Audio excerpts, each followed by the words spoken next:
Well, blessings, everybody. This is Apostle Crystal Lee. I'm here with the prophets, Prophet Marilyn, Prophet Marlise, Prophet Kara, and this is the Kinetic Conversations. This is our overflow from Kinetic, from 111 days of Kinetic prayer. So you know how to connect these things. We're talking about faith, and we're actually having a conversation about going from trauma to truth. And one of the things that I was thinking about when we were transitioning over to this side was that trauma cannot become your truth as a believer. Trauma cannot become your truth. You have to remember what it is that the Father has spoken to you, because that is what's true. That's what's true. Master, when he was in a tight situation, and we see these tight situations throughout Scripture, and we're going to talk about some more of them. He's pressed in this situation. Not only is he being challenged, but he's been fasting for 40 days. So now he's got this challenge on top of another situation. Okay. I'm hungry and now I'm challenged. But we've been talking about the appetite. And so this is why we have to begin to remember and to recall what the Father's been declaring to us and what he's been speaking to us, because in that moment, when the master was challenged on top of his issue of hunger, he did not give in. He did not succumb to that challenge. He spoke to it, and he had something in him to speak to it. He didn't ignore what was in front of him and act like it wasn't there. He directly spoke to what was challenging him. He didn't just, throw something out there like, I ain't giving no credit. No, I'm acknowledging this is what it is, but this is my answer to that. And so the Father wants to take us back to a place where we can begin to identify again that we must identify and we must deal with what's before us. You can't sweep it under the rug. I know I keep saying that. But many people have a big old mountain under a rug. Yeah, you didn't clean the whole floor, but it's all under the rug. And now you got a whole mountain in your house that needs to now be moved, right? The Father wants to help us to identify how to deal with these things so that we're not creating mountains. Because, after the fig tree conversation, one of the things that the master began to declare to Peter was, you'll even speak to the mountain and declare that it moves and it'll have to get out of your way. We think of that in terms of just physical mountains that we're looking at. No, there are some things that are standing in our way. Those are mountains. And they've got to be moved, but that requires faith for it to be moved. That means there has to be something in your mind. One of my oldest besties in the whole wide world, she's no longer with us, but she was 85. And I used to get on Periscope and say, my oldest bestie in the whole wide world, she used to say, you got to have something on your mind. But what is the something that's on your mind? Is your mind focused on the trauma, or is it focused on his truth? His truth, not your truth, but his truth. Prophets? Sometimes we forget what God said to us. I was speaking to someone last night, and they were going around in circles, but the only thing I can say is, what did God say to you? That is the truth. It don't matter what you see around you or what is taking place, but what did God say to you? But sometimes so many things have taken place since God spoke that particular word to you, or whatever he showed you, and that you allow the things that took place to supersede what God spoke. Yes. As you were speaking about Enoch, they said there is no barrier in sound, but Enoch went beyond the sound. He went into the unseen. He saw the unseen, and that became his reality. So he no longer was seeing things like they were in the natural place. Because a lot of times when God speak to us, he says something, we get a glimpse of it. We see it. That's it. We see it. And many times they said, oh no, you can't do that. You can't imagine that. That is unholy. But there is times I'm walking and talking and with God, and he brings something to me, and then I begin to see it, and it begin to evolve into what is going to be.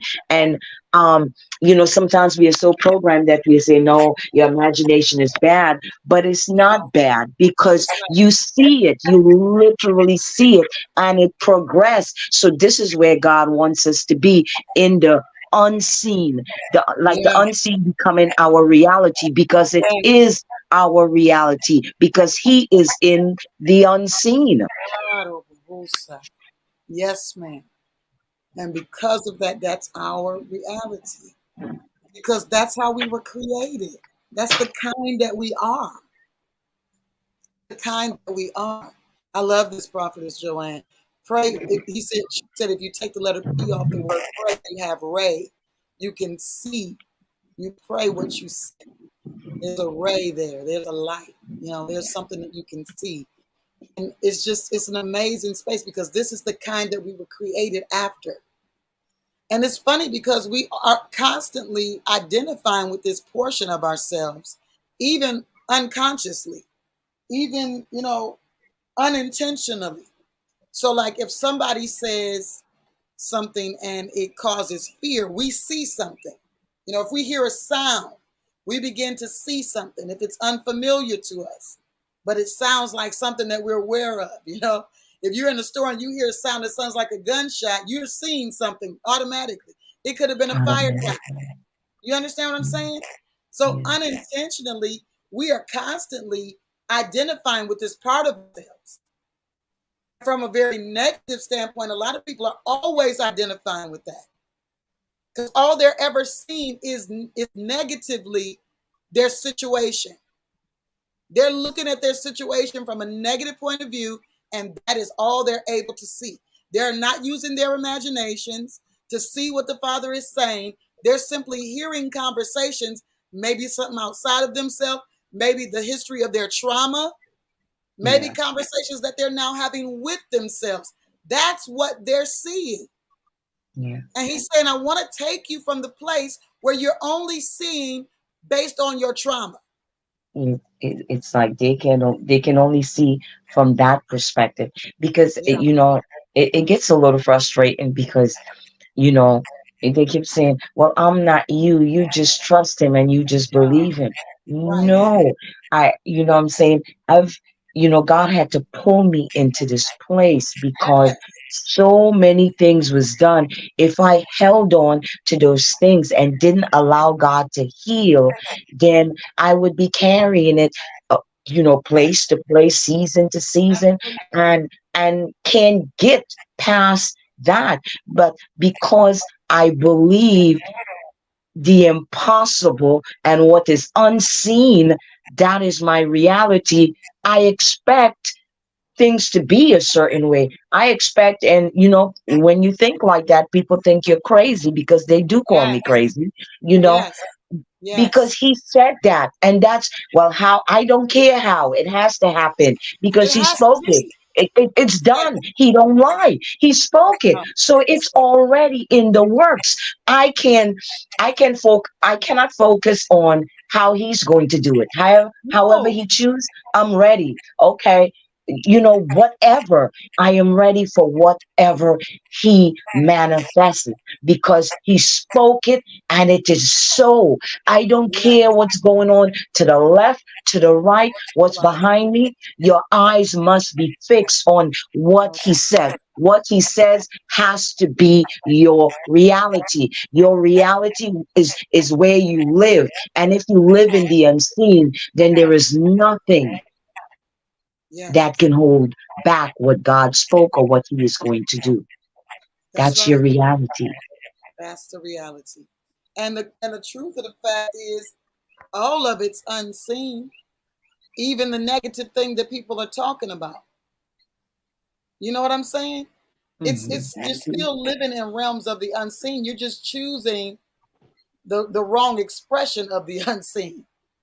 Because the longer you discuss this thing from this negative place, from this trauma place, then It you're gonna creates a blockage, it creates a blockage. and And it's then you waiting for you as you go forward. absolutely. and yet you're still creating the same situation over and over again. People think if I move, then it matters. No, if you move in Mm-mm. your mind, then it matters because you're going wherever you are. Wherever you're planning to go, you're still there. So if your mind is not right, then when you get to the new space, you're going to It's have the still the same same. results. Yeah, it's still the same. Mm-hmm. You know, this Yeah, situation, you know, it the place is not the situation. no, it's not. You yourself become the situation, the problem. Because if you don't allow God to bring you, truly bring you out and to heal you, no Yeah, matter where you go, you're going to experience the same issues. If you yeah, don't allow him to heal the trauma, the hurt, the pain, it goes with you. And it don't matter who tells you about faith. If you if you don't allow him to bring you into that place of faith through healing, however he chooses to, then don't matter where you go, you're going to have the same issues of doubt. Mm-hmm. yes, Yeah. yes. Come on, prophets, you can share. I hear you back there, Marlise. You know, I um I can't help but think about it in the from the other side of the fence. We look at Paul, well, Saul initially, who became Paul. Yes, He was persecuting the Christians, right? He was persecuting the believers. He was persecuting Jesus. yes, But the disciples had to trust the word of God to bring him along, whether he was blind or not. Because even at that time, the commission for him, until he got to the destination and his eyes were open, him and the men the men that were with him all still had the same agenda that they initially started with. right, right. So the disciples had to trust. The word of Right, God said, bring this murder, bring the brethren, bring right. bring this danger with you. Mm, I blinded his eyes, but his mouth still could have spoke. right. You could have His gave hands order. could have still swung. I'm just No, being honest. that's good. But they took, because now you got to understand that's trauma when you facing someone who brings people to before the judge for execution, or he That's right. sets the execution himself because he killed and he set them up to be killed and to be tried. So all he had to do was speak something, and the Yep. men that was still with him, that was carrying him, because oh Jesus, Yeah. They could have still carried out an assignment. yes. But the disciples had to have the faith to believe that we gotta travel with this danger, pending danger. Matter of fact, it was danger because it was proven he killed folks and he was coming for them. Yeah. And he was in the midst of them. It wasn't like on the way to kill them, he was in the midst of them. Mm, mm, mm. But they still had to travel with him. Now that's some trust to know somebody is getting ready to either capture you for judge you to be judged for death, or they could just decide to kill you. Mm-hmm. Okay. Yeah. And you And that, traveling with this person across land mm-hmm. That's because the that's word of God said,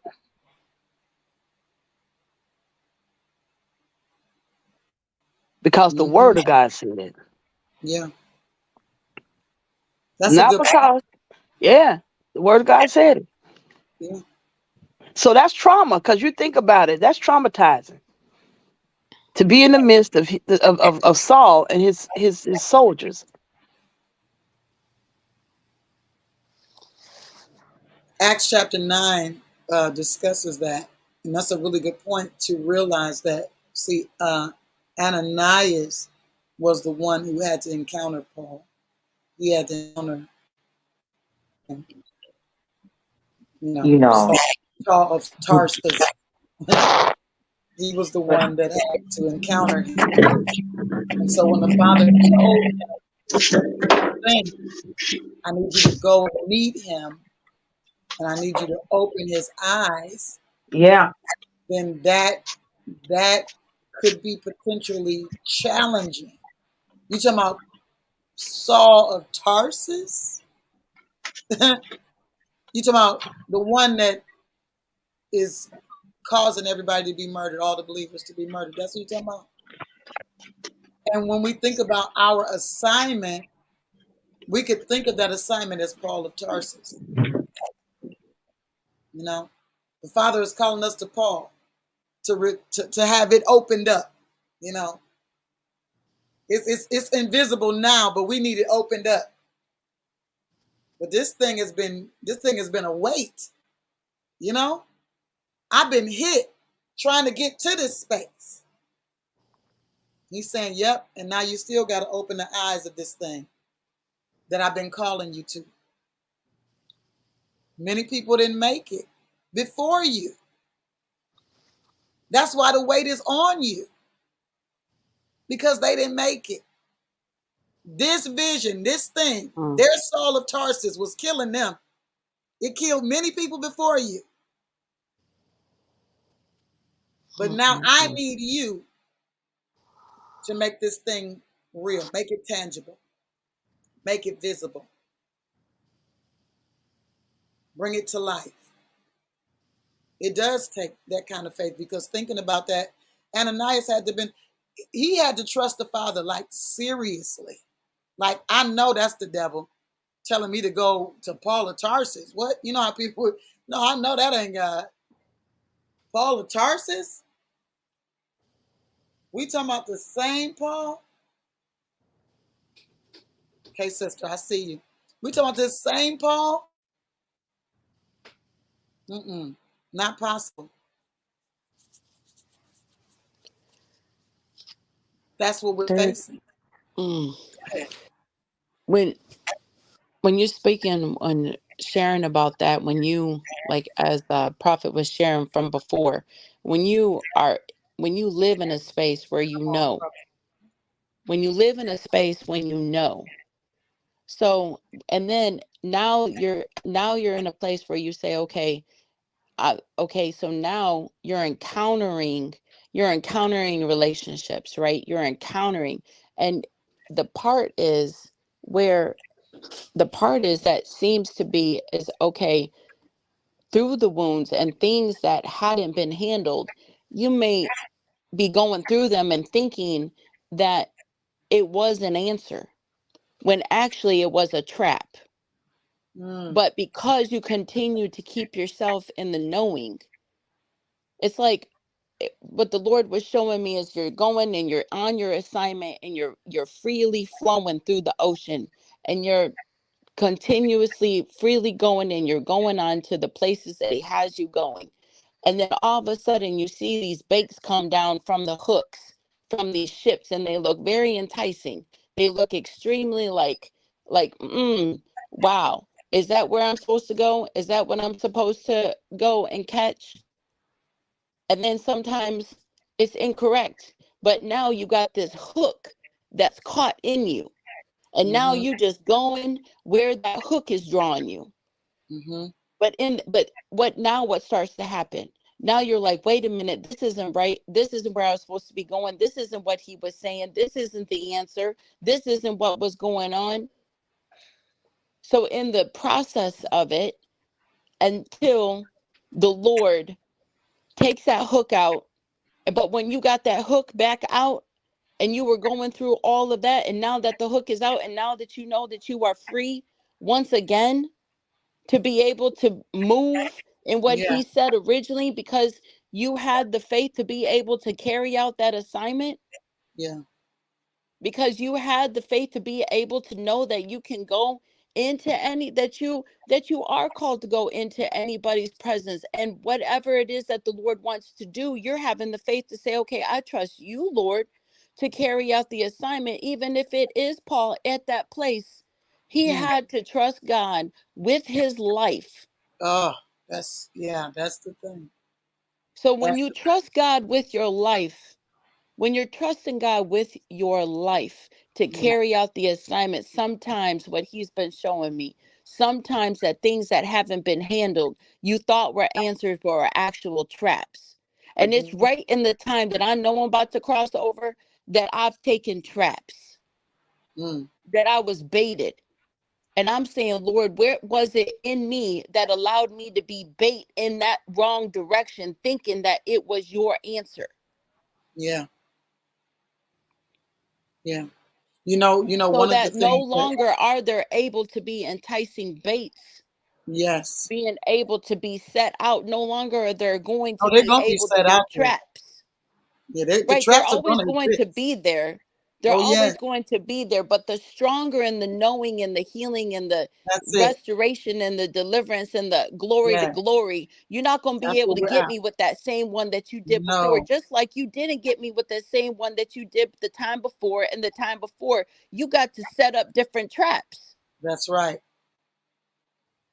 And in But the knowing, it's that in the knowing. knowing, and in the multitude, and in the capacity of when you are able to know that it's not for you to do this alone, Mm, then you can recognize and have the trust with your other sisters and brothers to say, hey, there's this going on, what you think about this? And being able to have people around you that are like-minded to be able to counsel and say, mm-mm, and then just trust. yeah, Because just like Prophet Marlise had shared something with me, it's not looking for the red signs, it's looking for the yellow signs. Caution, yeah, caution, caution, slow right. down, wait a minute. Yeah, We need to be looking for the yellow signs before we that's even looking for the red signs, because you got to back up sometimes before you even stop. that's good. I like the caution sign because he said his promises are yes and amen. But Yes here's and the amen. thing: And if there's you life if and you death are in the paying power attention to the of our caution tongue. signs, then That was, you'll identify where his yes is, because yes, something else is trying to lead you in another direction. that's it. And there is life and death and the power of our tongue. Yes, Life it and is. death and the power of our tongue. And when that tongue starts to switch up, and when that tongue starts to believe other things, you start to create a whole nother world that was completely different because of the hook taking you through some things. Mm, And you mm, say, mm. wait a minute, wait a minute, this isn't me. Wait a minute, this isn't who you called me to be. Wait a minute. And in that remembrance, it brings the strength to be able to bring the truth and the spirit back into the situation to where no longer it's able to be even, it's no longer able to be a trap no more, Right. because you're released. The hook is taken out and now you are freely able to move. But in that, sometimes you are fighting life or death. Mm, mm, mm, mm. You know what? What comes to mind when you guys mention the caution sign is, how do we get to those spaces where we feel like we've been led down a different path? The beauty of being led in any path is the fact that the Father says, listen, I use it all. It's all going to work for your good, but it's a maturing process. But when you begin to realize that you've been led down a different path, we have to get back to that word of our testimony, which is what we were talking about before. But there's a key in that word of the testimony that brings us to that place of overcome. And that's us not loving our lives, loving our way. And see, a lot of times people get in this space where they just consistently, that's it, consistently adapt to this way. This is and not understanding, no, this is not the way. You're saying in your mouth, this is not the way, but you're still following that way. He's saying, listen, you cannot love what your life is right now. You got to be willing to die to what you've been doing. You got to be willing to die to how you've been moving. In order to get back to the space where you begin to see things that he was saying, and you believe to see, this is what I believe, and then something else comes along and shifts you and takes you out of that alignment. Now, once you wake up from that dream, and become that one that sees the reality again, just like the son that wound up in the pig pen, right? Where we find ourselves at times in these different portions of our life. It's not across the board, but in different parts of our life, we're going to find ourselves in spaces. And when we find ourselves in that space, it's something we've got to remember. This son, just like the master, remembered something. He said, Yeah. wait a what? Wait a minute. What? How did I? Okay. Yeah, Let me. because it's easy to go the wrong way, It's you easy. know. I because and I'm guaranteeing you that God warns us ahead of time, but He sometimes always we does. forget. Yes. We forget, you know, God will give you something maybe a year, 2 years prior to the situation. And Yes. when you end up in the situation, you asking yourself, how did I get here? I'm not supposed to be here. Right. And, you know, I found myself in a situation where God warned me maybe 3 years prior about a Yes. particular person. I shouldn't be in their midst because, you know, in this place, this person literally kicked me in my belly and I Wow. felt it. It woke me up out of my sleep. Wow. And I said to them, you kicked me. It's like, no, I didn't. I said, I saw you, but I felt it. And I had forgotten and ended up in the midst of that person's, oh Yes. my God, Yes. space. And for almost a year, you know, I couldn't remember why, you know, I'm in this place and I feel like I'm in a tomb. I'm in this place and I feel trapped. Like, you know, I would Ah, literally have to run 7 miles to feel wow. free because it felt like a tomb. I was being Oh, sucked, you know, and and when God brought me back to that dream, mm, huh, yeah, mm. his intentions, his purpose, uh, everything was exposed because the magnitude of what he did, Wait a minute. and it would cause somebody else not to be here right now. And Absolutely. and it not only affected me, it affected my daughter Yes. because because that was his intentions. Yes. Yes. And you know, huh, I yeah. Um, Yep. so it puts you in a place of kind of not trusting, but Yeah. then that was my own doing because then Yeah. God gave me warning and I didn't Come and I on. forgot. Yeah. And Sometimes we forget. this is why that's so important, because a lot of people, this is why I'm constantly telling people, write down your dreams, write down what the Father is saying to you, because sometimes people are like, oh, that's not for me. Um, yeah, It's you for don't you know. first. Thank you. Anytime you're hearing a word, if you believe the person that's delivering the word is from God, if you believe that, then you have to also believe that He's always given us everything we need. And this phrase is in my mind and constantly in my mouth in this season. He kept telling Israel, I sent you prophets early. Hmm. He said, I sent you prophets early. Like before the thing even came down to the wire, before this thing even happened, I gave you warning. I sent forewarning of the thing that was coming. But because you were so busy doing what you were doing, seeing what you were seeing, Hmm. you didn't take heed to the warning that I sent you because you felt like, oh, I don't see that now. I mean, it's the same thing that happened with Noah, right? The father sent warning early. He gave those people years. I'm talking about he gave those people a whole century. Okay? Warning before destruction. And then there could be things that are in our environment that are giving us signals. So when we begin to get that signaling, You know, like I knew somebody who was on their way somewhere, and on their way there, it was just so many things just happening. So many things happening. Well, you know, we are inclined to believe instead of slowing down, like you're talking about this slow down, this pause, this, you know, this warning, you know, caution.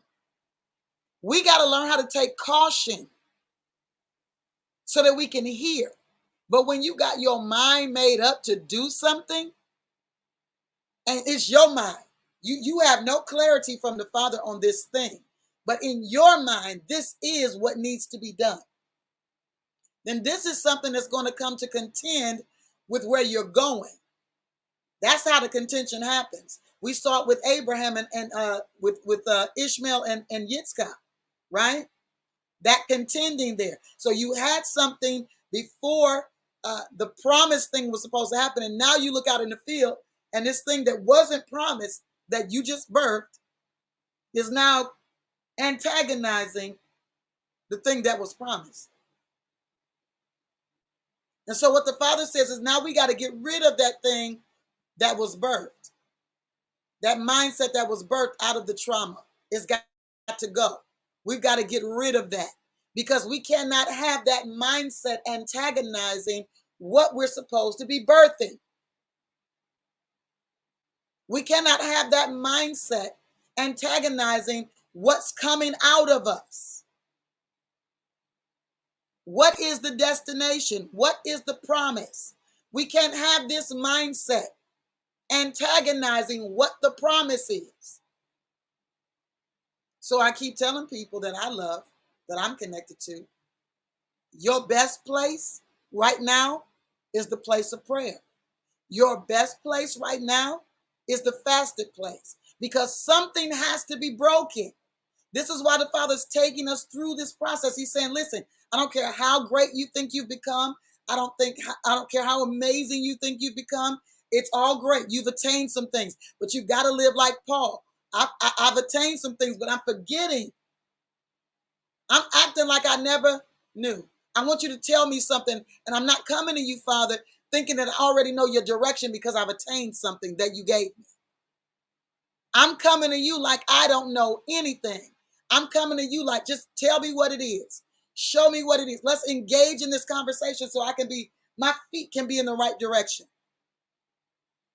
Because if we get in these cycles, we begin to be worn down by the cycles of things. He was showing me something the other day. He said, listen, he said, you believed me for something very specific. And that's what I was doing. Because that's what you were believing me for.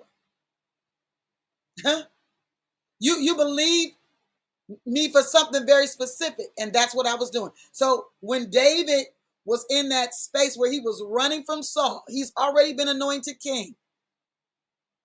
All he's believing for right now is, don't let me lose my life. Let me just walk away with my life, right? But he had to be believing for something more than that. Now he's training the people. He's giving something to people that are coming out of their disenfranchised situations to meet with him. And he's giving something to them, but he had to be believing for more than just running off with his life. He had to still be believing for the throne in order for him to arrive there. Yes, he's going through this process. And he's believing as he's running, and he's engaging in conversation with the Father and having these conversations like, I would have fainted unless I had believed to see. He understands I need to rehearse this thing over and over as I'm looking at everything he's bringing me through. That's the next conversation I need to have. Now, you brought me through it. I see that, and I'm still on my way. But we lose sight of where we're on our way to because we start dealing with a mindset that is fixed on the trauma. The mindset becomes fixed on the trauma, on the disappointment, or in those areas where we feel like somebody could have made a different decision. They could have, they sure could have, but they didn't.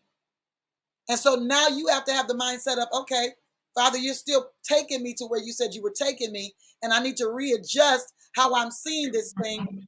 How they did what they did was for me to get back in my alignment. Mm-hmm. How they're moving is for me to get back in my space. Original intent. Go ahead, Prophet. Um, Original intent. What Original. he intended. He is a lot of times we move from that space and we tend to, like, after we've been sometimes waiting for a while, going through for a while, you kind of get disappointed. You don't think what he said he's going to do is going to be done. And then you tend to make your own decisions and end up in spaces you should not have been in to begin with. But like you said, all things are working out for our good. God uses that as an opportunity to continuously build us. But there's a time where he bring us back to what he originally spoke and That's your right. original intent, That's his right. original intent for us. In the very beginning, he said he would do this. He said, this is what you are going to do. This is what he's going to use you to do. And, but we never asked, well, I wouldn't ask him how, but, when pressure comes, when Oh my. so many things begin to come, disappointment, and you get to a point of getting so tired that you Yes. just don't even want to hope for that thing anymore, and Yeah. that's where your faith sometimes goes this way. Mm-hmm. I have, yeah, been there. Yeah.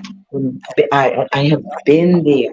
and it's like God had to really, like, pull me into this place and begin to truly heal areas from the old seasons, the Yeah. old seasons where I made my own decision, where Yes. I decided, well, this is too difficult to deal with. I'm not going to deal with that no more.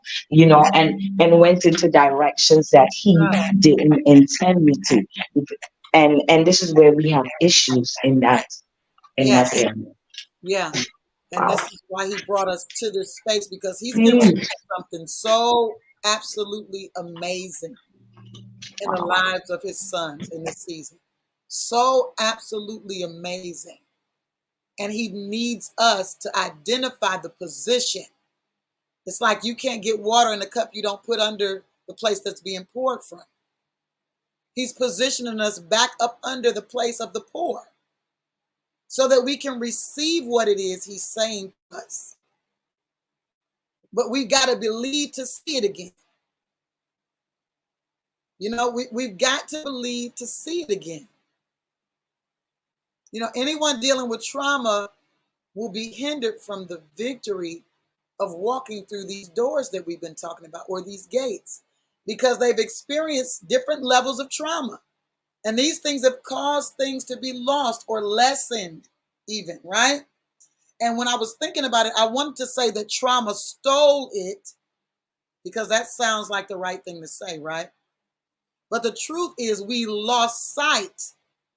And because we didn't have the proper response, we let it slip.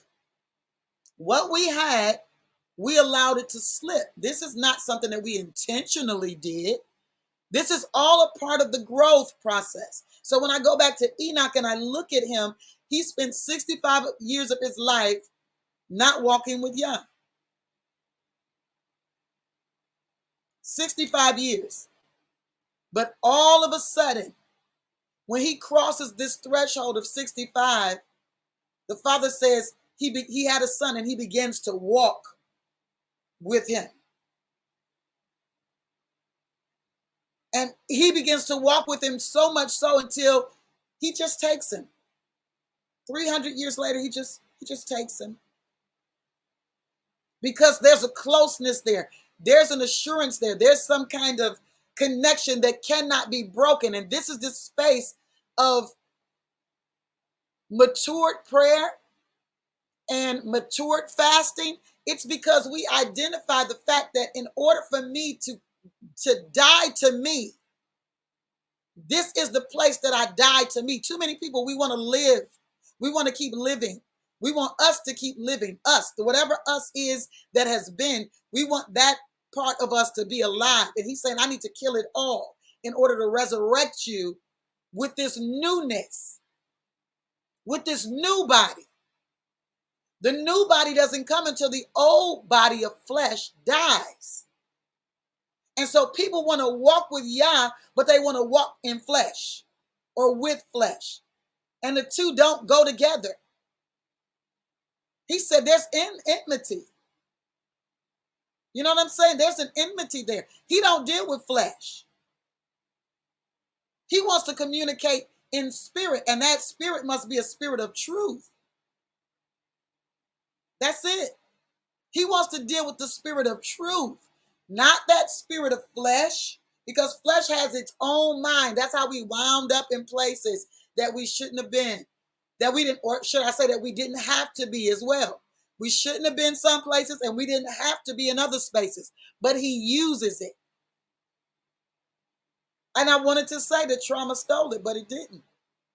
We relinquished something. We let something slip because we stopped focusing on what he said. We got comfortable in just the basics of our needs and stopped believing for what Abba had declared to us from the beginning and what we'd seen as a result of him speaking. So it gets stuck in a place where you just believe for your daily needs. He'll do that. But for where we're going and for what he desires to do, we need to be more than just the man that was wise and saved the city. Because to understand what that conversation was, it says the wise man saved the city, but nobody remembered him afterwards. You know why he wasn't remembered? Because he didn't have anything to be remembered by. He didn't have enough substance to help people realize that his wisdom was connected to something. It was visible. You know, when you think about Solomon and the kingdom that was built out of him as a result of his father's relationship with the father and the father's determination to keep a promise to his son David, this kingdom is massive. It's awesome. It's so awesome that the Queen of Sheba, somebody from another belief system, shows up and she's in awe. She's like, you know what? I was already in awe based on what I heard, but now what I'm looking at. See, the Father deals with the heart, but men are looking at something outward. It's something tangible that has to be seen by men in order for them to really identify the level of power that your God operates in. They have to see it. They have to be able to see the good works in order for him to be glorified. And so this is the season where we've got to hone in. That's it. The half has not been told. We've got to hone in to what he's saying and to what he's done so that we can perform the thing that's already been done, so that when I see it, they just say, this is unbelievable. This is, I can't believe this. Am I really looking at this? Am I really seeing this?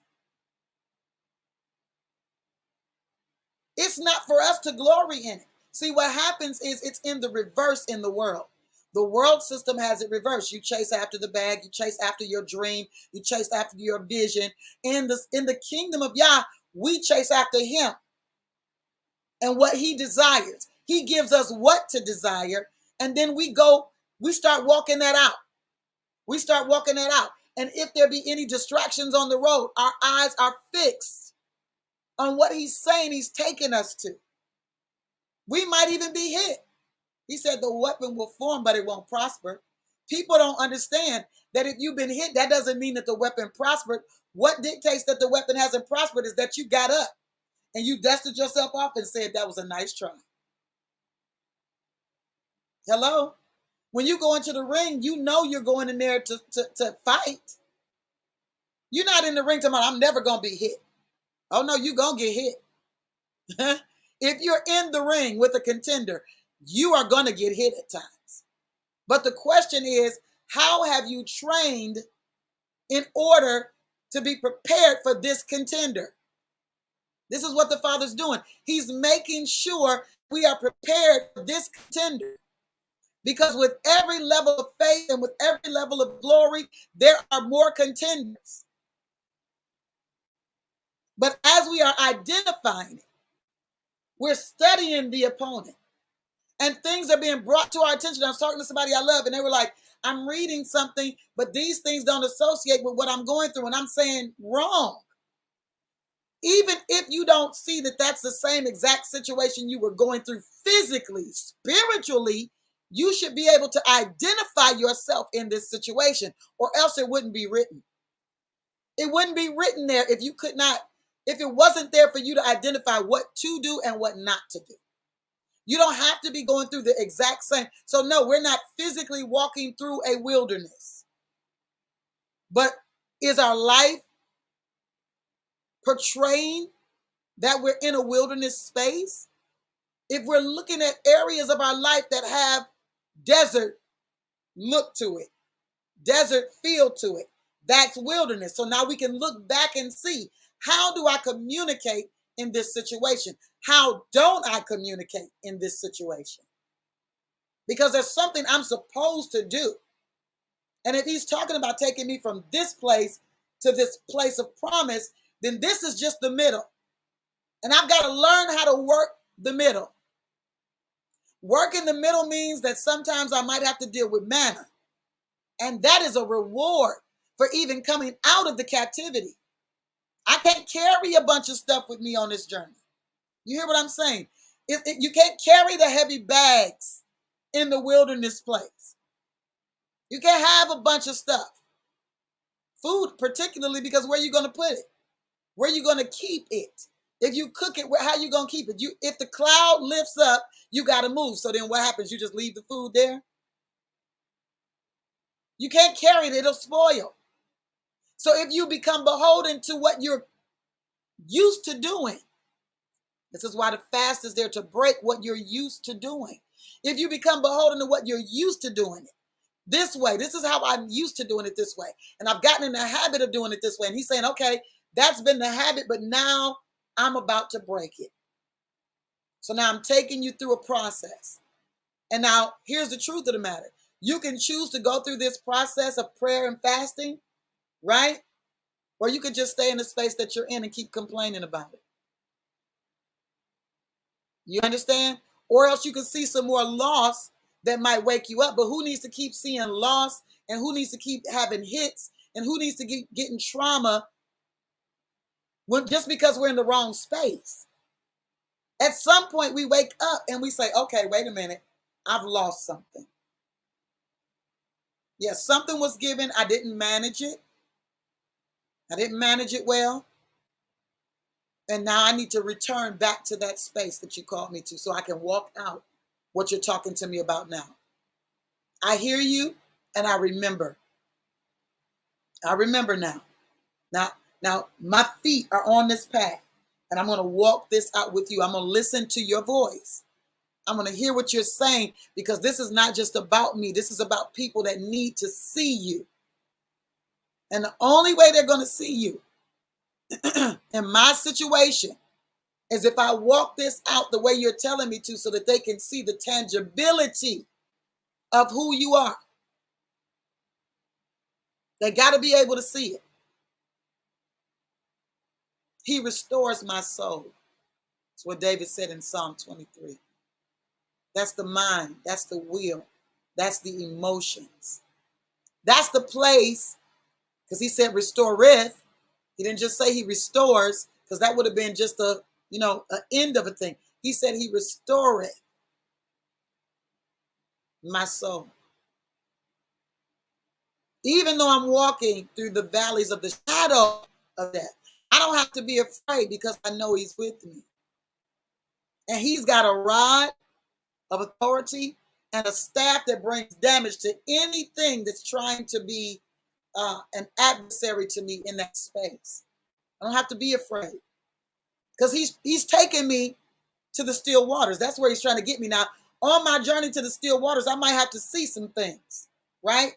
My eyes might behold some things, but the reason he's allowing my eyes to behold it is so that I can be trained to trust him. Not so that I become fearful, not so that I become complacent, but so that I be trained to trust him. I'm in this situation so I can be trained to trust him. prophetess? Wow. Wow. Um, you said a lot. You said a lot. Mm. You have said a whole lot. A I whole just lot. feel like this is a place that we are often not challenged in, because the reason why the reason why the kingdom is not advancing as it should be advancing Mhm. is because we are not properly positioned to advance it. We are all in our own world doing our own things. And I keep saying this, the reason why we have our personal relationship is simply so that when we connect with the body, when we come together, that we are fitly joined and supplying. This is what keeps the body well, that all of my parts are connected and that everything is optimally working. Mhm. Mhm. This is what Because gives my body the momentum it needs or the movement that it should have. the forward momentum.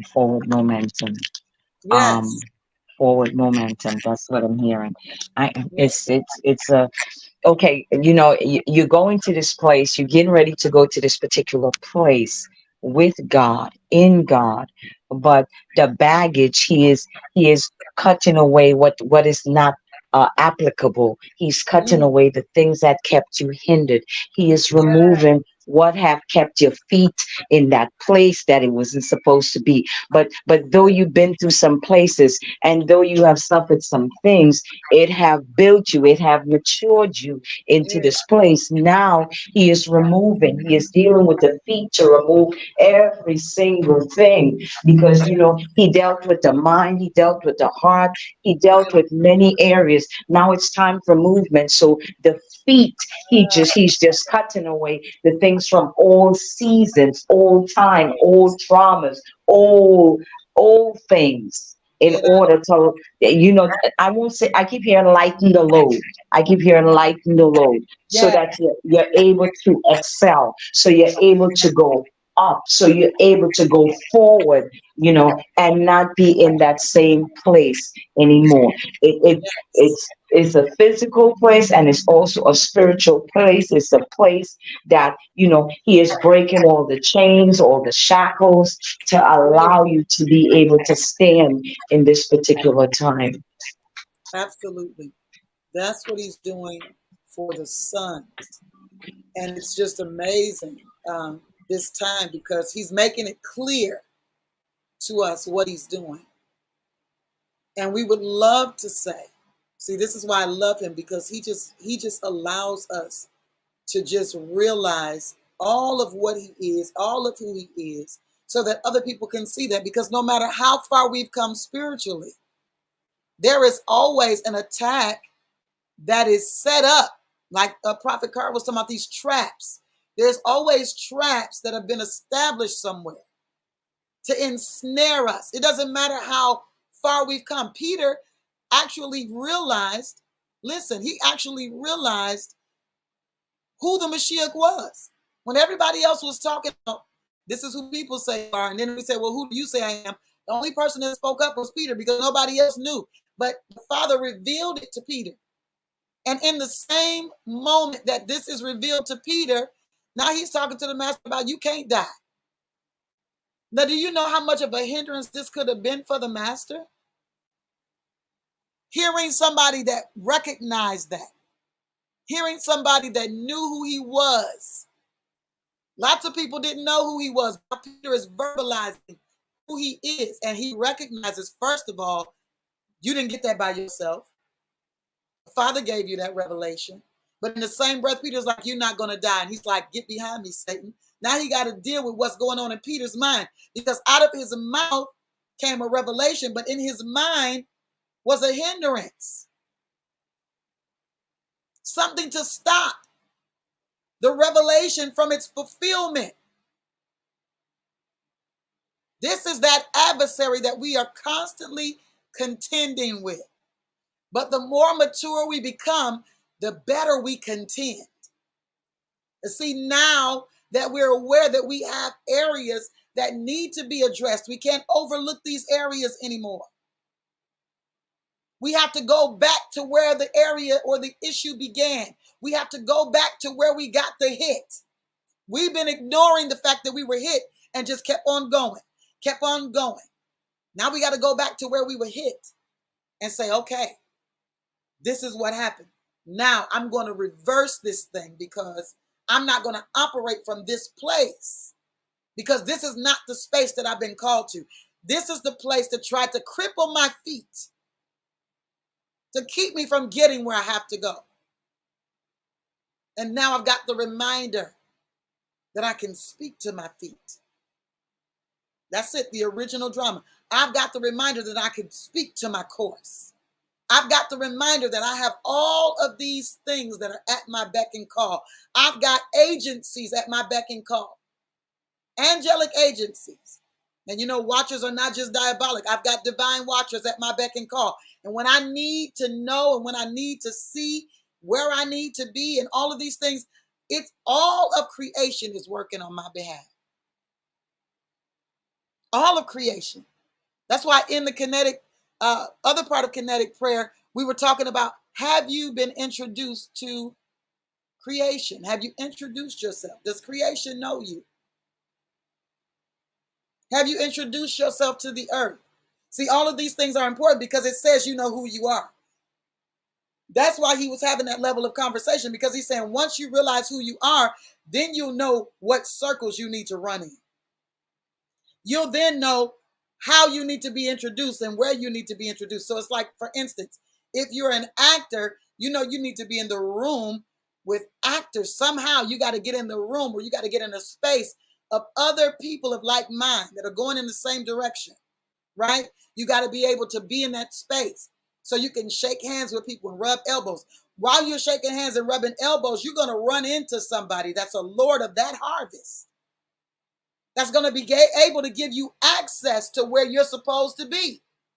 But if you never get in the space, I was talking to somebody I love, and they said something to me that just keeps throwing me back. It just, I'm saying, like, you're saying this is what you want to do, but yet you won't do this because it's not the level that you want to do it on. But the thing that you're missing is that on the level that you're getting ready to, that you should be doing it on, because if that's the only access you have right now to doing that, you got to get into it. You got to get in the door. If that's the only level of access you have, how do you know who's coming into that level of access to see you there? You don't know who's coming into that door. You don't know who's going to come into that environment. But because you refuse to go into the environment, you're refusing to be seen. And because you're refusing to be seen, you're refusing to be known. And because you're refusing to be known, you're refusing the destined place. So you've got to get up from where you are. This is what we must do. We've got to get up from where we are. I'm not just speaking to that situation. I'm even speaking to myself and speaking to other sons that are under the hearing of my voice. We've got to get up from where we are in those different spaces. It may not be across the board. No, we are believers. We are sons of the Most High.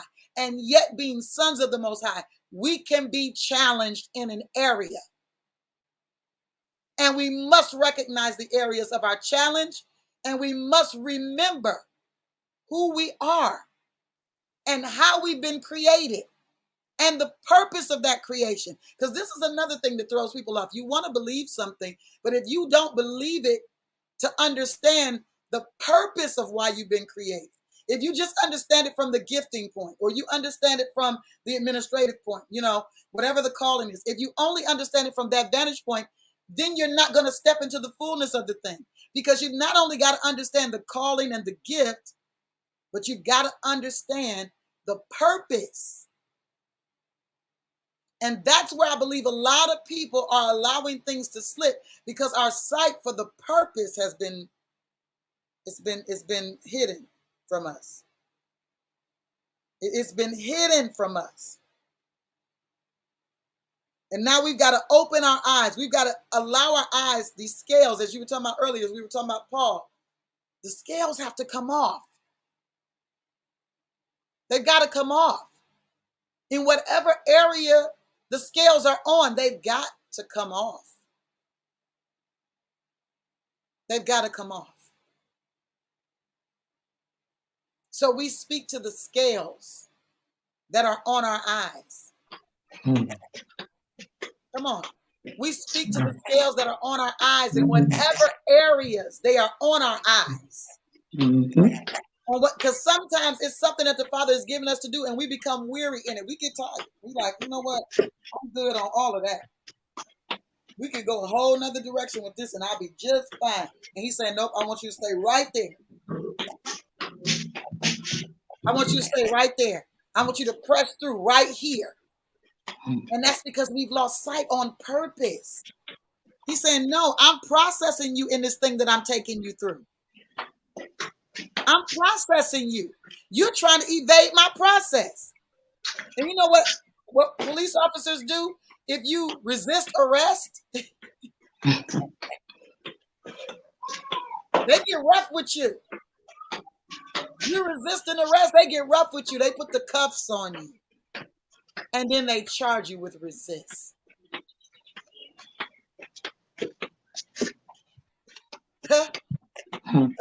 So some of the places that we've been in, the places that we're now coming out of because the scales are falling off of our eyes, it was because we were resisting the arrest. The Father was trying to arrest us in that place and trying to give us his law. Like, this is the law. This is my statute. This is my truth. This is how I'm judging the matter. And if we feel any restraint, that's a problem. We don't want to be restrained. No, he said, I'm restraining you so you don't hurt yourself. Because you've already resisted arrest. So let me put these things on you so you can be still long enough to hear this charge. I'm not charging you as an ultimate charge for judgment, but I'm giving you the fact that because you've been resisting arrest is why you're in this place. And now I need you to hear the judgment. I need you to hear the statute again so that you can come into alignment and come into compliance with the statute that prevents you from being in this place. This is mature talk. You got to come out of there. In your mind. That's the first place you got to come out of there. I was sitting down and I was looking at some things and I said, I need to create the graphics for Feast of Trumpets. Now, he already started talking to me about this 2 weeks ago. I wrote down what I believed I was seeing when he began to have the conversation with me. I wrote it down. And so now today I'm going to go and I'm going to begin to create that design for Feast of Trumpets, right? And the Father said to me, he said, I want you to do this with your life right now. He said, the same way that you hear me, when you hear me, you see a picture of what I'm saying and you create the design for it. He said, it's the same way your life should work across the board. Did y'all hear what I just said? He said, I want you to write down, when you hear me talk, I want you to write down what that looks like. Because you're getting the images, write down what it looks like. So I'm saying to you guys, as the Father is speaking to you during this time of fasting and prayer, this time of us coming together, begin to write down what that looks like for you. It's going to become a thing of, this looks too big. Don't question it. Come on. Don't question it. Write it down. And then you're going to begin to walk it out. Because when I write those things down, I have to come back to the software, which what's our divine software? If you understand anything about how you're made and what all of this looks like, this is where they get the concept of the computer from. Operating systems come from how the Father created mankind. So if you understand yourself as a divine operating system, then you'll understand that you've got to take a look at the software that you're using and make sure that all of this is in alignment with the version of hardware that you have. How all of it functions has to be in alignment. My mind has to be in alignment with my heart. My heart has to be in alignment with my words. My words have to be in alignment with my acts. I'm opening up the line for y'all.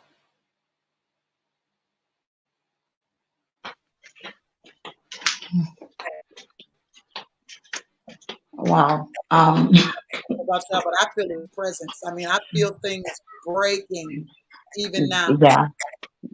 Mm-hmm. Oh yeah. I feel the break. You know, sometimes God uses a famous situation, and I will always say, you know, strongholds get broken off. You know, deliverance take place in conversations. Don't have to be anything so, you know, massive. You know, just listening, you know, it took me back to places, you know, again, God's original intent. Yes, What did he say to you?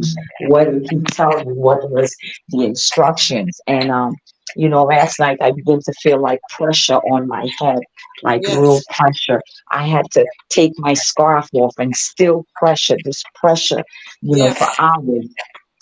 And, you know, I went back into some things he said to me. And then, you know, he said it a while ago, but it lined up with what he said to me on Saturday. So it was like he said, look at it, compare it. Isn't it what I'm saying? And I'm like, yes, you know, and you know, he really began to speak things. And yes, again, I will continue saying, God didn't change his mind on what he told any of us he is going to do, what he have called us to, what he's going to use. He didn't change that. It's through this process we have been through a lot. But you know, sometimes the things we have been through have attached itself, and you know, very mindset, it causes you to put up a guard when you really didn't need to put up that guard there. You just needed to trust God in a place. So when God is saying, well, I'm opening this door, you looking at the door like, I don't think it's you, but it is him. You know, we don't get to tell him how to do a thing, but to trust him and to know that he opened it. And even if the enemy tried to open a door, you know, all things again work for your good. What he meant for evil, God do turn it around. yes. It's it's different. With just this conversation, it's like have cleared the what you talking, the baggage, not the baggage, but the clutter Yeah, out of the way. It yeah, the clutter, all the clutter, it had been removed. It's like I'm watching it and I'm seeing a path, and I'm seeing all the mess just cleared out. So now you're able to see the path, yes, yes. Mm, mm, mm, mm, mm. able to see the path. Yeah, Because there's many things that were thrown on that path to kind of hide the way, to hide the path. So you know, it's just a bunch of stuff that is in the way, but it is literally clear. Ura katandarabasi. I'm seeing the path. It is Yes. clear. It is precise. It is, you can't miss it. You know, Yeah. they say even Stevie Wonder can see it. Yeah, Come that's on how now. clear it is. Come on That's now. how that's how clear that path have just become. My God. Mm. Ura katandarabahai. It is clear, precise. Eh, everybody. Wow. This is why he declared to us that we need to ask for the ancient path, that Mhm. eternal path. Because if we don't ask for that path, we'll be going down a bunch of different paths. Yeah. Trying to figure out, how did I get here? Then we left that and we say, okay, that was, the Father delivered me from that. And we look at, well, how did I get here? Because at that crossroad where you were at, deliverance, yes, it was needed, but you needed to ask for the ancient path. Because if you just have faith to get out of where you are, you can do that. You got faith for that. You've already created the substance for it, but you didn't define the substance of it. So the Father's teaching us that we got to define the substance by our faith. Now we've got to define the substance by what we are believing for. We got to define it, not just the, you know what, if I could just get through the day. What did he say? He said that place, this is what he said. He said that goodness, live to see the goodness. He said that word goodness means to do well, to be well, and to act well. It's a belief for favorable tidings, for good tidings, for delightful and pleasant tidings. It's a belief for the pleasure that's at his right hand. It's more than just, you know what, if I could just get through the day. If I could just get something to eat today, I'll be all right. No, he's saying, no, I'm bigger than that. I'm bigger than that. If I could just get this bill paid, then I'll be good. No, he's saying, I need you to be hungrier than that. This is bigger than just the one bill. This is bigger than all of that. I need you to see me where I am. Blessings, Prophet. I love you so much. Don't forget to send me that email. I didn't get your email yesterday, sister. Send it to me.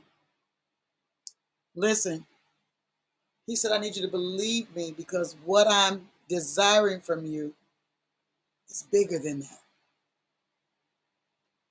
The city that's set on a hill that can't be hid, it can't be hid because it's on this hill and it's so massive. So what's the word I want to use here? It's so vibrant. It's so, I mean, you can't hide it. It's like somebody being in a crowd of people wearing black that got on hot pink. You can't miss it. The city that's set on the hill can't be hid because it's lit up.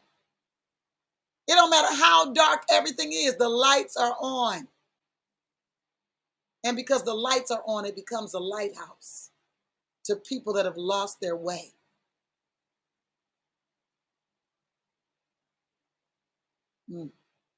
I pray that you guys are feeling this shedding. I pray that as we have been communicating this morning, that you're going back to those spaces. Because, you know, people don't like for you to go back to those spaces. They'd be like, oh, no, forget about it. Forget about it. So you mistake forgetting those things which are behind. In order for you to forget, you have to first remember it. And you have to first be addressing it in order to forget it. In other words, this did happen. Forget about it don't mean don't acknowledge that it happened. Oh, it did happen. But I'm choosing to move from what happened to me to what the Father is desiring for me. I'm choosing to forget what happened to me and desire what the Father wants to happen through me. But I have to get over this space. I'm not going to brush it under the rug. I'm not going to pretend like it didn't happen.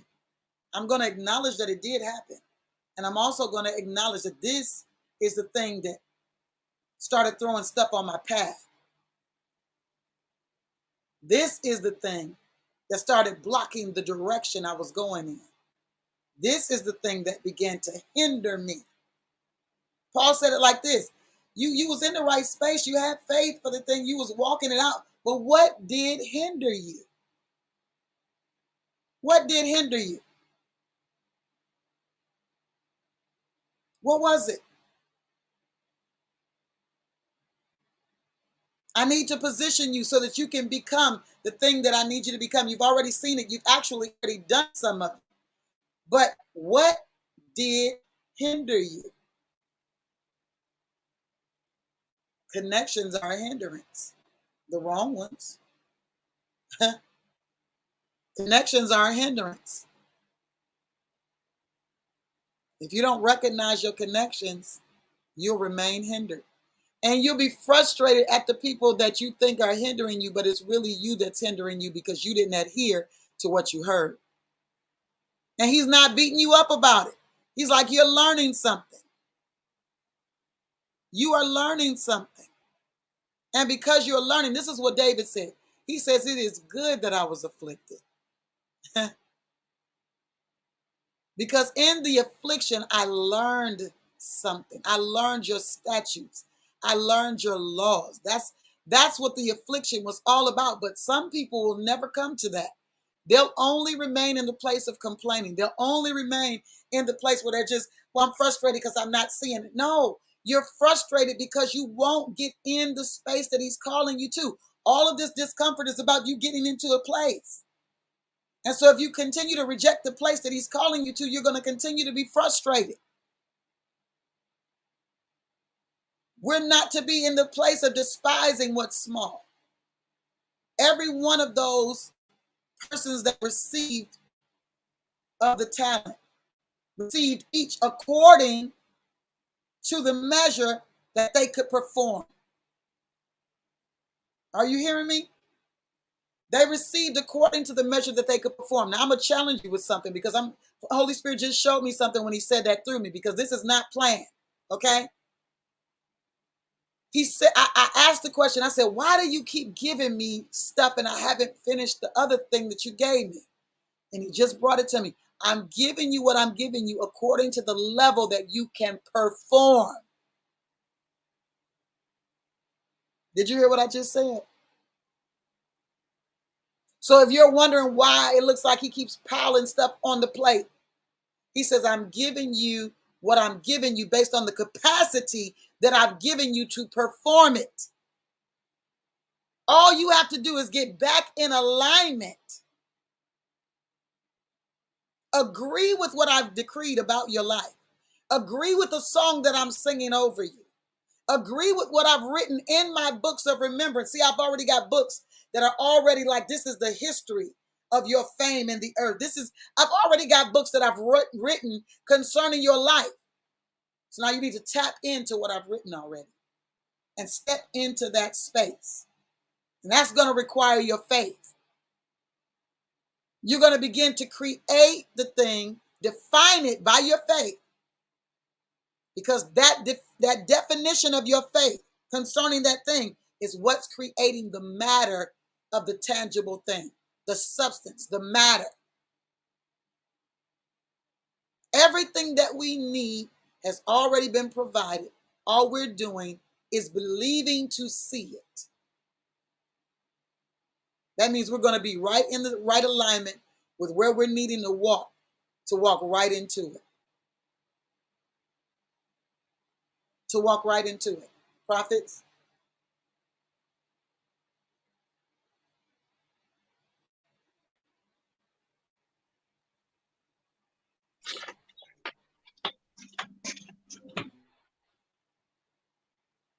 Mighty God. You can share, prophets.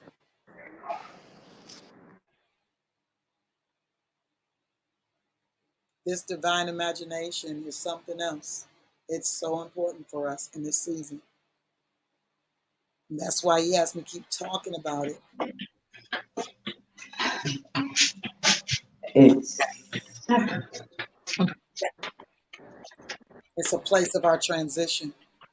Yeah, it is. And it's really, really important in this time, more so than ever, because of what he's doing. It's really realigning, and you spoke about, where, what hindered What what has him? hindered yeah, what has hindered. You and we spoke, and I told you a couple of things concerning, defeat, and this particular thing that was taken, that didn't that they didn't think I knew, but I saw them. But Yes. And it's ironic because God, he had to go back there because that is what had hindered me from the very beginning. Mm, mm, mm. So, and even in the midst of what I was seeing, I said to them, I forgive you. But Yes. and you know what was ironic? I recovered.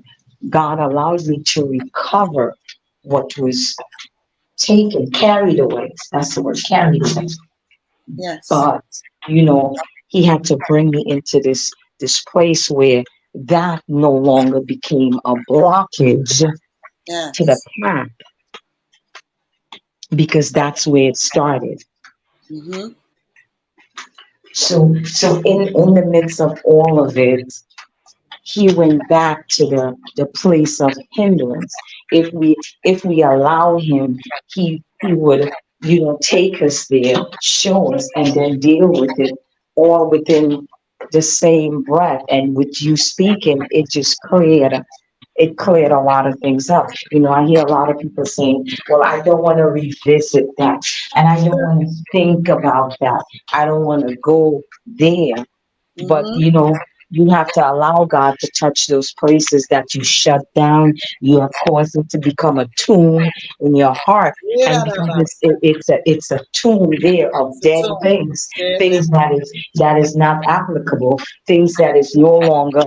It's not doing anything but Oh, that weighing about you down, and and we that we have to allow Him to go in to dredge out that place. It's like, okay, when he talk about mildew, the mildew in the house, we have the house, the mildew, it depends on how deep the mildew have penetrated. It depends. That tells how much work he's going to have to do. Is it just Yeah. light or is it just heavy? But a lot of things are deep embedded in the hard place. Yeah. These things we have endured, we have gone through, and we are still carrying them, but in a secret place in our heart, and it has become a tomb, a dead man's Yeah. bones, a place where there is no life, and it has become dark. So then you cannot see the path because there's so much darkness in the mind of your heart. Yeah. Shoro banana. See. Yes, Lord. Yes, Lord. And when you said that, it made me go back to a dream that I kept having repetitively. I haven't had it recently, but he takes me back to it often. And as I'm thinking about the dream, I'm feeling just like a tingling in my legs, like the legs are coming alive again. Um, it was something that was familiar to me. It was something that I was close to, someone that I was close to. I had this baby, and I don't care what I dream. It's always children in my dream, always, because he's constantly causing me to birth something. It's always children in my dreams.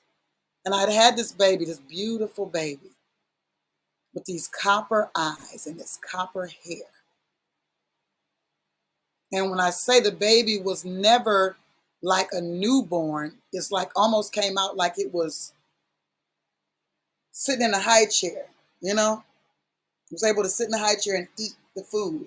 I've never had to breastfeed this baby because it already had gone past that stage. I'd never seen it in that stage. But in the hospital, somebody that was familiar to me, that was very close to me at that time, came to visit me. This was when I had first birthed the baby. And the baby somehow, I don't know whether the baby was sitting on the side of the bed or in the thing, or whether the nurse had taken the baby. I don't remember the exact transaction right off the top of my head. But what I do remember is that the person that had come to see me wound up with my baby in their arms, and they were running down the hallway. They were trying to take my baby. And I began to scream, "Stop that person. They're stealing my baby. They're stealing my baby." And they did catch the person. But it was just the fact that that dream is constantly being brought to my attention in different seasons of my life. And what I'm understanding now in this season is that that is the Father's conversation to me about this thing that has attempted to be stolen and needed to be stopped. This thing needs to be stopped. It's trying to steal and it needs to be stopped. And Right? Oh, you want to say something about that? hmm, you know, in all areas in our lives, this is where, it's something taken. I told you, God took me to David and Ziklag, Yes. when he had to recover all, and Yes. God is insisting that we recover He's all, not insistent. everything we shall recover. And it's a daily, basis where he'll take you back to a thing. So he's making you aware. The enemy haven't given up his plans, but like you were speaking earlier, but God has brought us into a mature place where you recognize it. So the battle is not the same anymore. You Yeah, know him, you recognize him, and you know how to handle that's this it. situation. It's That's no it. longer you running. It's no longer you crying. It's you're handling things differently. But he said the agenda of the enemies haven't changed. That's it. His That's it. purpose is to take away the original intent of your identity, Yeah, of what God has placed inside of you. Again, the seed of the woman and the seed of the serpent. that's it. It's a take back to what God has placed inside of you, to take it, to kill it. It's like what's her name? The one that killed all the every seed that belonged to the king. Oh, Every Jezebel. seed, Or yeah, no, you're talking about uh, mm, um, Athaliah. yeah, yes. And there was one hidden seed that she wasn't able Oh, to. Rababas. Yeah, Yes, yeah, and this is the enemy wants to destroy what God had placed before everything is birthed out. But things are taking place so quick, so fast that yeah. he is trying to grab, but he can't. He can't Mm, because now people God is drawing his sons in yeah, a place where now if you don't get it, I will get it. Somebody else will get it, but it will be known. Is no longer he is not dividing and able to conquer. He's not able to separate you and isolate you so he can pound you. Ghetto Baba Satanabahaya. Yeah, we're not looking for places to run and take cover because now we're No. standing in the field like one of Mhm. David's mighty men did. They were running and he stopped in the lentil field and said, "Not today, not today." That's where we are. We at that not today. Nope, I'm fighting you today. You gonna get hit today. You gonna get taken out today. Because now I'm tired of running. Now I'm tired of taking cover. Now I'm tired of just being okay with being hidden for a moment. No, not today. Not today. That's the place that the Father has desired to bring us to. And if you're in that space, then it's purposeful. Because he's now relying on you to finish the work. Now let's finish this. Let's finish this enemy. I had another dream, and what I named that dream was "This Thing Must Die." I'm not going to tell y'all what the dream was, but the name that he gave me to give the dream was "This Thing Must Die." It must die. Everything that doesn't cause our feet to align with the path that he's intended for us, it must die. Every idea, every concept, every perspective, it must die. It must die. My prayer is that your divine imagination be reactivated in this hour, that you begin to see it as he says it, and that as you see it as he says it, you begin to declare it and walk it out. But do that thing I shared with you. He said, write it down. Write down what you see when I say this is This is your prophetic exercise for the week, for the rest of the week. And prayerfully beyond that, you'll begin to write down what you see him saying. Because this is how the first Adam was operating. He said, listen, I breathed into you, and now I'm going to bring these animals and see if you can call them what I call them. What do you say these are? What you say? What's that? Absolutely right. Because now the thing has to become operable in you. But it comes from this communication. So I'm encouraging you, if you're on the fast, if you are reading through the word from cover to cover, if you're doing that, and if you don't have the 90 days, read through the Bible in 90 days, get it. If you're already on your journey, stay on the course. Because understand, the adversary wants to give you all kinds of other things to do. Believe me, he's got other options for you, but you got to stay focused in this season because you've got to break through those barriers. You've got to break through them. You've got to get to the other side of them because of what the Father wants to do. And I believe he's going to even begin to do a lot of that in this 111 days that we're in. I think we're in, we've done 8 days of that 111 already. 3 days of it fasted. I'm telling you, this has been amazing. Through that 11 to 3 window, that's all you got.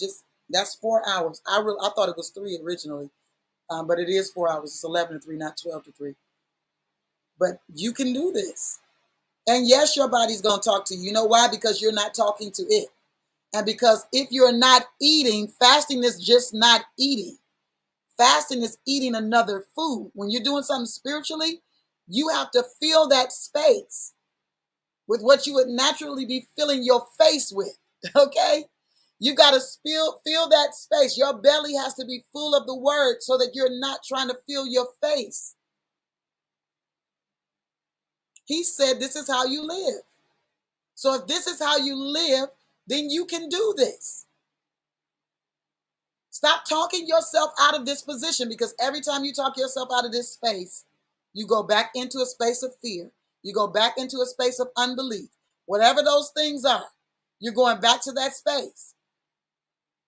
This is what breaks it. This is these kind. This right here is these kind. This is the answer to these kind. They're only going to come out by a lifestyle of fasting and prayer. Not a moment. Not I prayed and I fasted before I went to go cast out some devils at a deliverance service. No. This is a lifestyle, because when I'm doing the lifestyle, he takes what I do to the whole next level.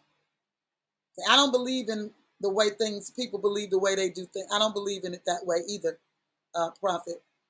When I go into spaces, things happen. When I'm having conversation, things are happening. The Father wants to take it to a space that even when we're going out into public spaces, not only are we recognized, but something is changing in people as they're looking into our eyes. You remember Peter said, look at me, look upon me. You know, that beggar wasn't supposed to look at him. They're supposed to have their head down. It's against the law for them to look at people. Just put your hand out or your cup up. The Father said, I'm going to cause people to look at you. And when they look upon you, something in them is going to shift. And they're going to know that it's because they're looking upon you. No, something just shifted. Only thing I did different was I'm standing here talking to you, or I looked at you and I spoke to you. Now something is happening to me. Excuse me, who are you? Where did you come from? It's going to begin to shift things in the lives of people. I'm recognized everywhere I go. I communicate with people everywhere I go.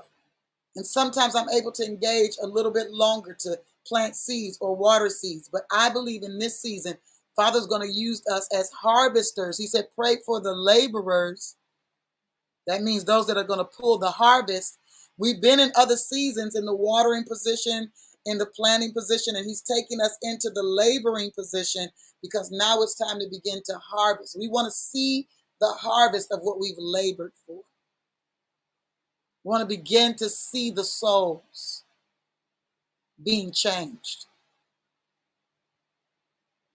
We want to see the field that we're planting in. I don't know about you, but I want to see the field that I'm planting in. I want to see it come. I want to see the harvest come. I want to see it come. Paul said this in 1 Corinthians chapter 9. He said, don't nobody go to war at his own charge. You don't pay for your own. If you go into war, that means that somebody's called you into that military position. And in that military position, something's got to be provided for you to go to war. He said nobody plants a vineyard and doesn't get to eat from it. Who feeds a flock and can't get the milk from it?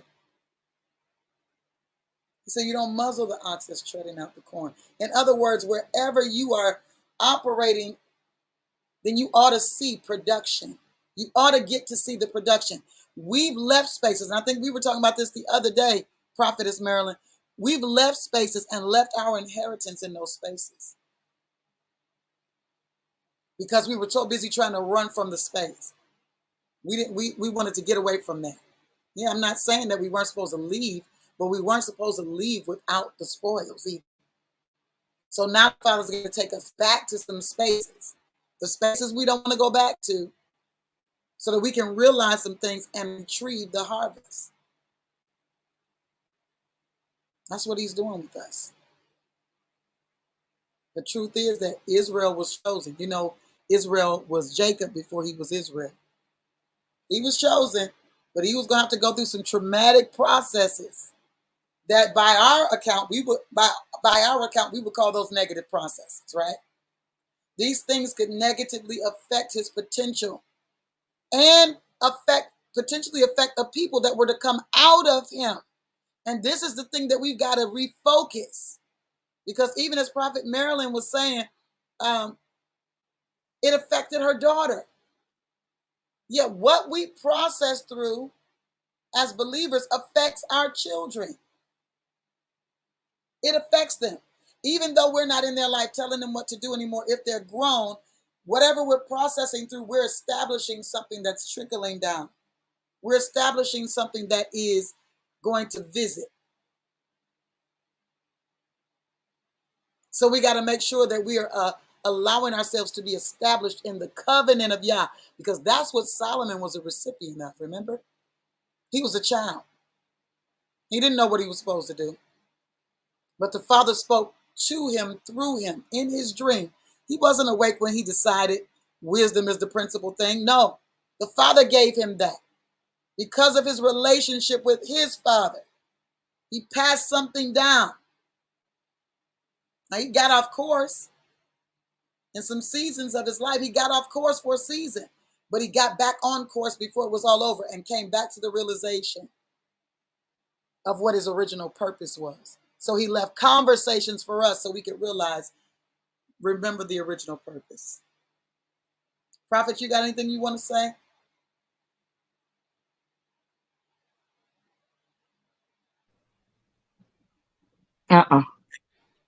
Thank you, Lord. We are thankful for today. We're thankful for the Father bringing this up in the midst of us processing these doors, getting to these spaces. He's taken us back so that we can identify where we were challenged, where some of the trauma began that put us in some positions in our hearts and our minds, where we would only depend on him for the bare minimum. Come on now. Depending on him for the bare minimum and not depending on him for what we saw, what he said. What we saw when he said what he said. We haven't been in that space in a long time. Some of us haven't been in that place in a long time. We've just been doing what he said do, giving what he said give. But guess what he's not going to do in this season? He's not going to allow you to be depleted and not have what you need to get where you're going. So that's why he has to take us back to those spaces and to those places that, like Prophet Merlin said, most people be like, I don't want to go back there. No, you got to go back. You got to see it again. And you've got to accept what took place so that you can speak to it and you can move as you need to move in this season. It can no longer be a deterrent. It can no longer be delay. It can no longer be this thing that prevents you from getting to where you're going. You've got to go there now. You've got to go there now. And this wilderness is simply a place to take out of you the captivity that you process through. Got to take it out of you. We love you so much. I'm glad you were here with me for this time, and we'll see you tomorrow at 5 a.m. You guys stay focused, stay fasted, and stay in the place of mature prayer, of kinetic prayer, of kinetic conversation. Stay there where you're producing something that can be made agile, that can move, that's weighty enough to make impact, that makes a change. Love you so much. Listen, the body's not a me thing, it's a we thing. We'll talk real soon. Until tomorrow at 5 a.m. Peace.